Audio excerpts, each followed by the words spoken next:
हो की झूमी रे झूमीना कि हो की झूमी रे झूमीना सातों बहनी गावेली गीतिया हो की झूमी रे झूमीना। सभी लोग जितने लोग यहाँ पर बैठे हुए हैं दरबार में, माँ के दरबार में, एक बार अपने अपने दोनों हाथ को उठाएंगे और मेरे साथ मिलके ताली बजा के गाइए।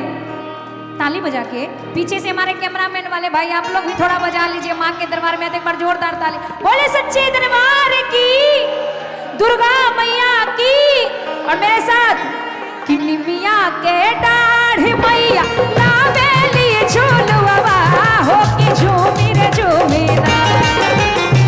निमिया के डाढ़ मैया लावेली झूलवा हो की झूमी रे झूमीना, हो की झूमी रे झूमीना। मैया मोरे गावेली गीतिया हो की झूमी रे झूमीना। मैया मोरे गावेली गीतिया हो की झूमी रे झूमीना। निमिया के डाढ़ मैया डालेली आसनवा हो की झूमी रे झूमीना। निमिया के डाढ़ मैया डालेली आसनवा हो की झूमी रे झूमीना, हो की झूमी रे झूमीना।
आज तक बहुत जगह बहुत